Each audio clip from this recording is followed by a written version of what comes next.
orangnya Sofyannya juga nggak balik lagi. Kenapa? Kok gitu? Loh tapi nanti di rumah dia nggak akan ngelakuin apa. Belum selesai loh.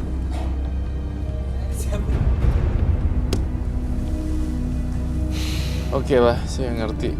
Jadi intinya saya bahas tentang karakternya Bang Sofyan ini meledak-ledak dan mengerikan. Gak semua orang juga kali suka sama ular. Bener. Iya kan? Iya. Ya mungkin saya suka atau saya berani. Belum tentu orang lain penonton berani. Masa orang disuruh paksa suka? Itu dia. Ya kan aneh. Dan dia bangun pikirannya sendiri, kamu gak suka sama saya, kamu gak suka sama saya. Itu sejenis ini deh. Iya. Aku pernah ketemu partisipan yang pokoknya di meja di kaca kamar mandi terus gitu. Terus dihapus lagi. Pakai lipstick. Buat apa ya? Ya I don't know. Emang aneh banget. Kalau tadi mungkin dia malu kali. Kayaknya sih dia malu nih. Karena dia yakin hari ini dia bakal menang. Tapi dia nggak berhasil. Tapi ternyata kalah. Dia- Itu yang bikin dia malu, yang akhirnya dia jadi menyerang orang lain. Lo mau demen sama gue ya gitu. Jadi kayak gitu karena dia kalah. Oh, dilampiasinnya ke Dilampiasin penonton. Kenapa lu gak suka? Jadi gitu kan. Iya benar. Karena dia malu. Dan sekarang dia keluar, Nah. nggak balik lagi karena bener-bener malu. Iya kelihatan. Dia udah kalah tapi ini Gak terima. Nggak terima. Karena dia ngerasa tadi kan dia bilang Roy dalam kondisi yang lemah. Nanti gue Memang. pasti menang gitu. Tapi ternyata kebalikannya. Sayang banget ya, orang punya kemampuan tapi digunainnya justru untuk kejahatan Salah, gitu. makanya Padahal kan tanya niat awalnya apa. itu dia. Kalau misalnya dia niatnya cari uang kerja kan harusnya banyak pekerjaan yang bisa dilakukan, tidak harus seperti Tuh. itu. Dan satu lagi yang saya perlu tambahkan, Bang Sofyan ini nggak mikir apa ya? Ini kan ular. Alangkah indahnya dilepas di tengah hutan yang Benar. rimba gitu. Jadi kayak function Dia kayak melepas. lepas gitu. Daripada dikurung terus, saya yakin dia punya kandang yang ukurannya kecil untuk itu. Yang cuma bisa Karena- muter-muter di situ Cuma doang. muter-muter di situ. Kenapa ular itu kan binatang juga ya, ciptaan yang di atas. Bebaskanlah ke rumput-rumput yang nggak ada orang gitu. Mungkin dia dengan menggunakan ulernya ditaruh dililit-lilit gitu buat pasien atau It's like a kliennya. show off, Iya, untuk show off ke klien dan pasiennya yang wah ini punya kemampuan, punya kekuatan luar biasa, akhirnya percaya dan rela ngasih uang. Padahal pawang ular bayar. banyak banget loh. Bisa jadi. Iya benar. It's like a show off. Iya, mau. Oke lah. Jika Anda tergila-gila akan kekuatan, ingatlah bahwa jasad terperangkap dalam hukum ruang dan waktu.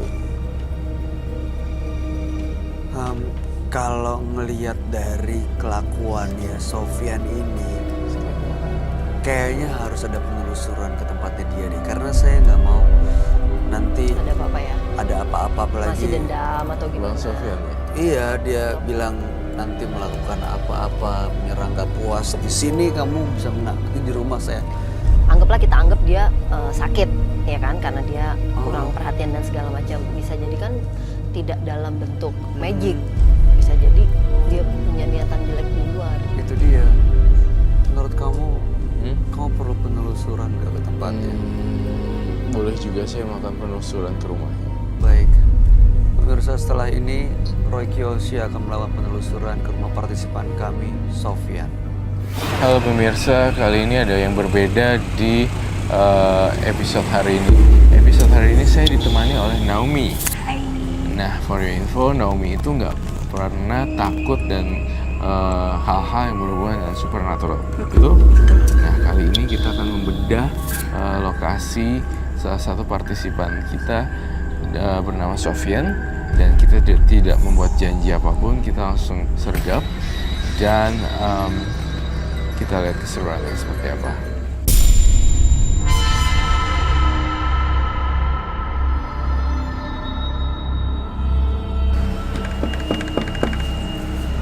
Permisi. Tampaknya nggak ada orang ya namanya. Gak ada yang jawab, gak ada suara sama sekali. Nggak ada That was orang too di loud. sini. Berarti kita coba melakukan penelusuran ke situ ya. Kita berjalan pelan-pelan. Ada pintu tuh. Oh, di sini ada pintu. Hati-hati Naomi. Oke.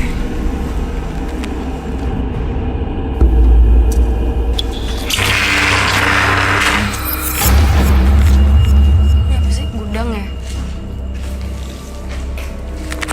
ngerasain perasaan gak enak di sini, Naomi. Branding. Energi level saya turun sekali. Di sini ada pusat genderuwo, kuntilanak dan macam-macam di sini. Saya merasakan bau yang sangat panas, bau amis.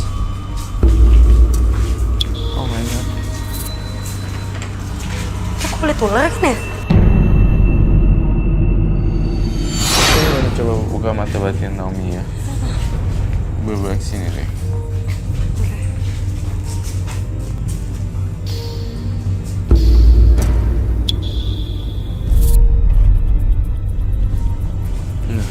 Oh, siapa lihat? Jelasin, sebenarnya saya ingin menjelaskan bahwa kamu biar bisa lebih peka dan melihat hal-hal yang supernatural. Apa yang kamu rasain Naomi di sini? Gak enak ya, rasanya dingin. Aku kepo, aku pengen pegang boleh? Boleh.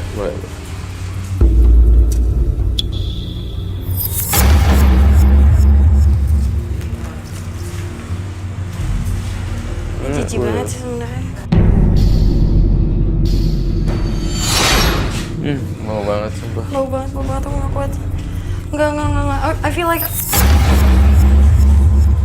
Di sini saya merasakan sangat kuat sekali. Aku pengen marah bawaannya kan. Bawaannya pengen marah ya.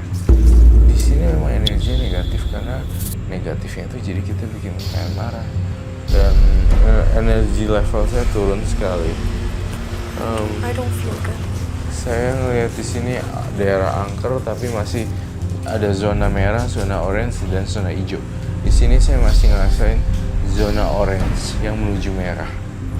Kita akan ikutin yuk Naomi ke belakang. Saya ada suara yang datang Roy.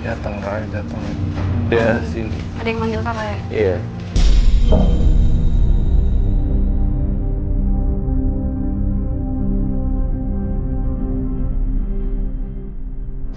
Saya mendapat bisikan dari Siti Jasmia untuk melakukan sesuatu hal yang gaib di sini. Dan saya mencium aroma orang yang memasang lilin kemudian ditinggalkan. Saya penasaran sekali ada penampakan yang saya lihat di kepala saya. Biasanya sih ini dilakukan oleh salah satu orang yang menuntut ilmu hitam. Saya ingin coba telusuri ya.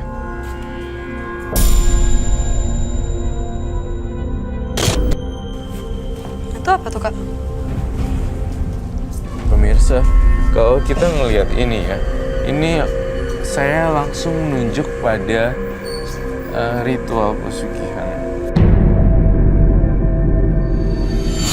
Naomi, kamu buka boxnya dulu deh.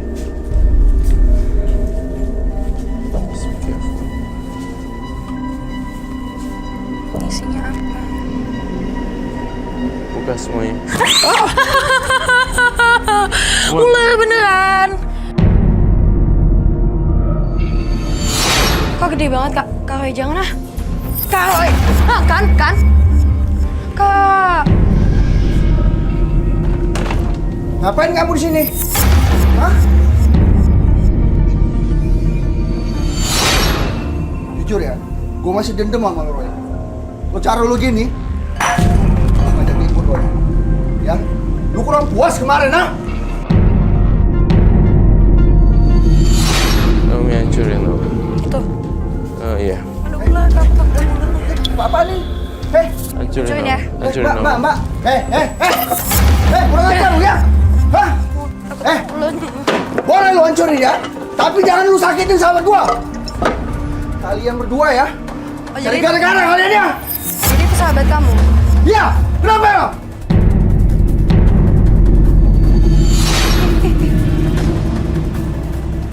Kak.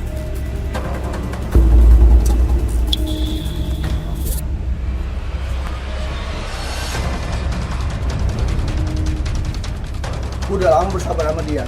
Sakit. Kalian datang ke sini, hah? Mengganggu tempat ritual gua yang gua anggap sakral. Kalian hancurkan. Hah? Apa maksud kalian ini? Oh, yang sakit. Lu kurang puas, Roy?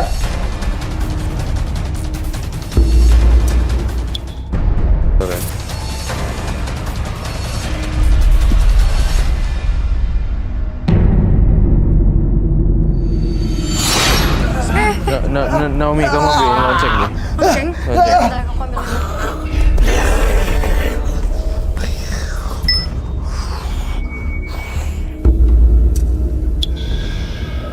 Ularnya.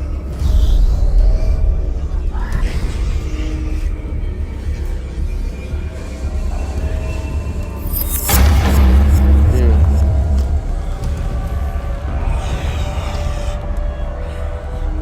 Iya. Ini salah satu akibat orang melakukan pesugihan nih. Makanya pemirsa di rumah nggak usah sekali-kali melakukan pesugihan yang nggak kuat kayak gini. Ya alhasil gila.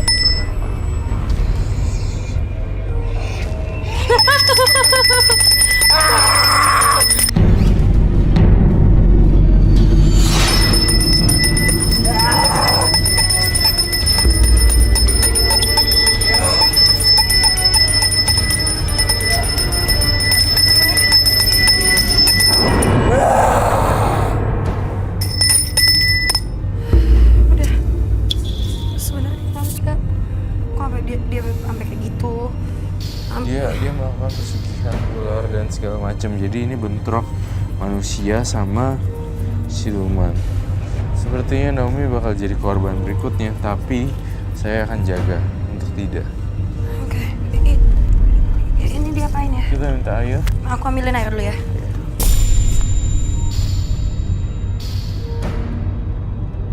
Pemirsa, saya melihat di sini Sofyan tidak kuat dalam menangani pesugihan ular dan memelihara ular. Saya ngerasa beliau tidak sanggup dan tidak bisa sama sekali memelihara, mengagungkan pesugihannya. Oke. Oke. Bang Sofyan, mau minum nggak? Yuk, basahin dulu mukanya. Aku takut. Minum dulu ya, minum dulu.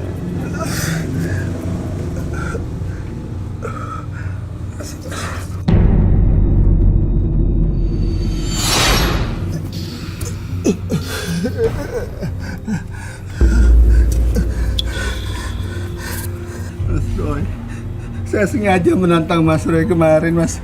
Biar Mas Roy datang ke sini dan menetralisir tempat ini, Mas. Udah nggak apa-apa, santai aja. Iya, Mas. Santai aja bro. Iya, Mas. Nafas, Mas. Nafas. Saya kalah. Saya salah, Mas. Ya. Saya akan sita ularnya ya. Iya, Mas. Silakan, Mas. Saya rela, Mas. Silakan, Mas. Iya, ya. Silakan, Mas. Kita saja, Mas. Sita ya. Iya. Nanti minta tim kru untuk bantuin Sita di situ. Hati-hati loh. Ya. Hidup baru dan taat beribadah ya. Iya, Mas. Terima kasih. Iya.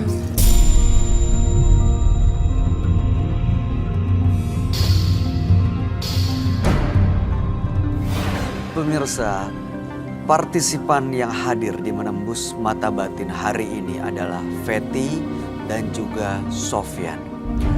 Fethi diikuti makhluk yang menyeramkan dan dia beberapa kali terkena santet dan saat ini justru susah mendapatkan jodoh.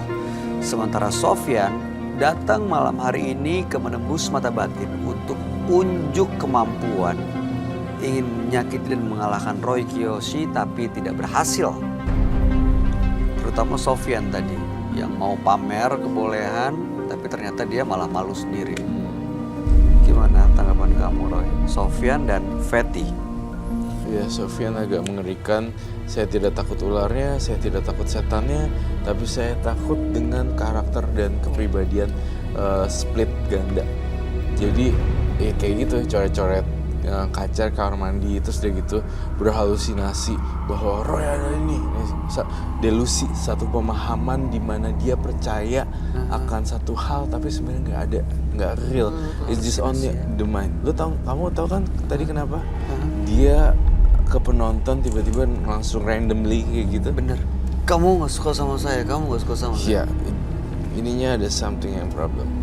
Iya betul. Apalagi dia ngelihat kamu nggak dalam kondisi yang prima, memang nggak lagi. dalam kondisi fit. Justru dia bilang sekarang saatnya yang saya bisa mengalahkan kamu. Berarti pencut ya. Nggak selesai di sini dia mau lanjutin di rumah. Tanggapan kamu ya? itu tadi makanya takutnya orang kayak gitu tuh biasanya lebih nekat karena dia ngerasa gue punya kemampuan lebih, kayak misalnya orang gue ditusuk gak berdarah misalnya, kayak gitu kan lebih berbahaya gitu kan karena di luar akal sehat. Nah makanya harus satu dicek lagi orang itu, karena takutnya lebih ditakutkan tuh kalau misalnya tiba-tiba dia di depan ngapain mobil atau nyegat di jalan, itu yang lebih ditakutkan sebenarnya dibanding dia melakukan hal-hal yang di luar fisik gitu loh. Iya. Itu yang lebih ditakutkan sih. Setuju sih. Mudah-mudahan sih Fetty dan Sofyan dua-duanya bisa terbuka mata hatinya supaya berubah menjadi jauh lebih baik. Dan kita semua yang ada di sini dilindungi dari orang-orang seperti Fetty dan Sofyan ya. Ian Lydia, terima kasih sudah berkenan hadir di Menembus Mata Batin. Sukses untuk semua karir dan jangan kapok untuk mampir ke sini. Ya, Roy Seru Jiyopsi. kok melihat. Terima mereka. kasih. Mudah-mudahan kamu sehat-sehat dan baik-baik aja. Amin. Terima kasih menjelaskan pencerahannya malam hari ini. Siap.